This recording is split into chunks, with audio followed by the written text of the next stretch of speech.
AI lost companies $67.4 billion last year just from hallucinations. It fails at medical diagnosis more than 80% of the time. And it is cutting 16,000 American jobs every single month.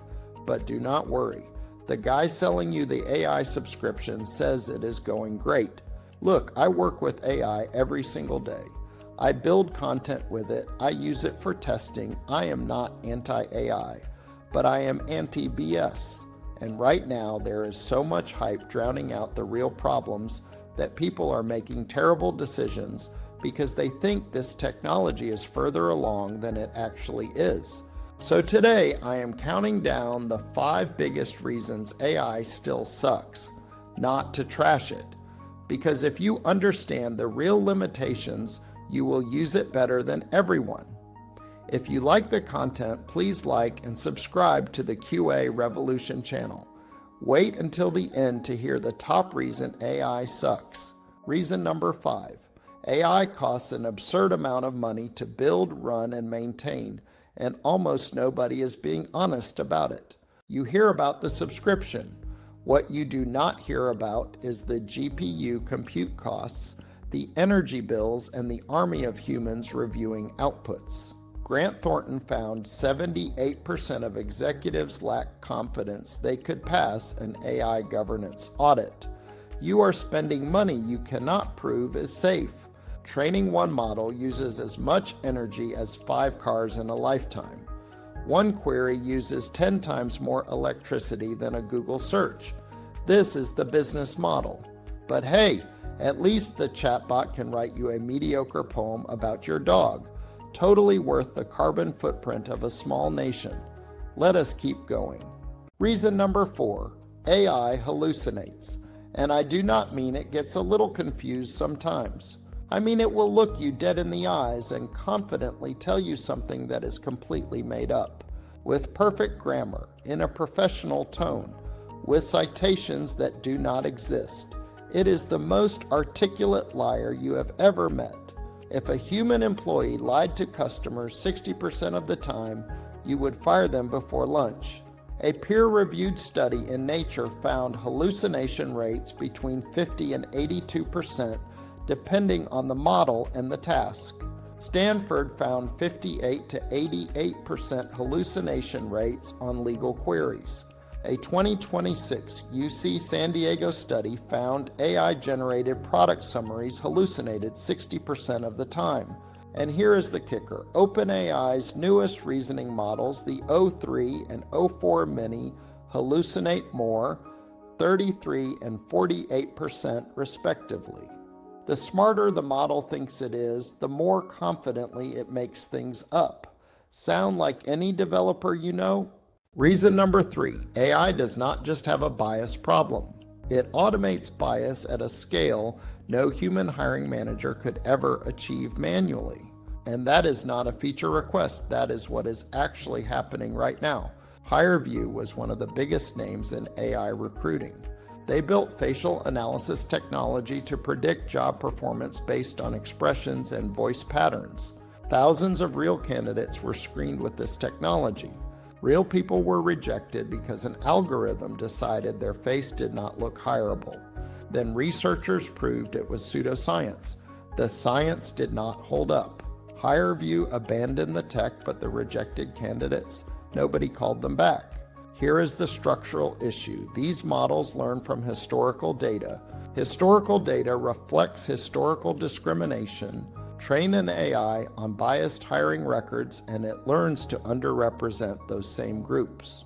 Faster at scale, without a single human reviewing an individual decision. You have not removed bias from the process, you have automated it. You gave discrimination a GPU and told it to optimize. That was number 3. If you are a QA engineer, you understand this instinctively. You know that bad inputs produce bad outputs. You know that testing with biased data gives you biased results. The entire AI industry is learning what testers have known for decades. We just call it a defect. Reason number 2, and this one hits close to home for a lot of people watching right now. AI is eliminating jobs faster than anyone predicted, and the replacement jobs everyone promised are not showing up yet. Goldman Sachs says AI is already cutting roughly 16,000 U.S. jobs per month, with younger workers hit hardest. The jobs being destroyed are real and happening right now. The jobs being created are theoretical. 16% of currently enrolled college students have already changed their major because of AI. Not because they are excited about it, because they are terrified their career path is going to be automated before they graduate. They are the first generation watching the entry-level jobs they were supposed to start and get eliminated. And every tech CEO has the same response. AI will create new jobs we cannot even imagine yet. Cool. That gap is where real people live, real rent, real student loans, real career plans that are evaporating. OpenAI itself published a 13-page paper calling for a sweeping economic overhaul comparable to the New Deal, because even the people building the thing recognize the current trajectory is not sustainable.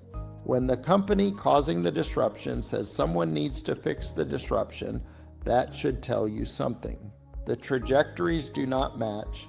We are just creating new jobs for the AI agents themselves.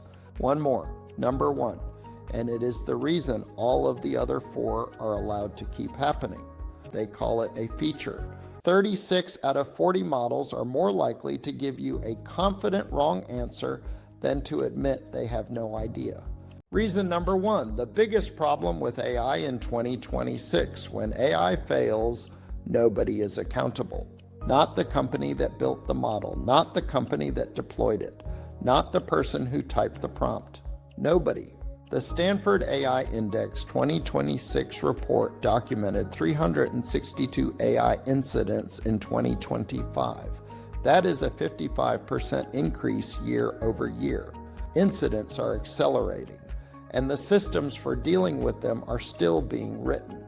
When AI fails, organizations hide behind the black box defense. We do not know why the model did that. It is too complex to explain. But regulators are calling that out.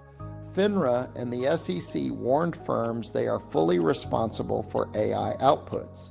In the US, there is still no comprehensive federal AI law. Individual state laws often conflict with each other. AI chatbots failed to produce a correct diagnosis more than 80% of the time in clinical tests. Off-the-shelf models are not ready for unsupervised clinical deployment, but companies are doing it anyway. When all of those things go wrong, nobody is responsible. Hallucination without accountability is just misinformation. Job loss without accountability is just collateral damage that nobody has to answer for. Who is responsible? Like and subscribe to the QA Revolution.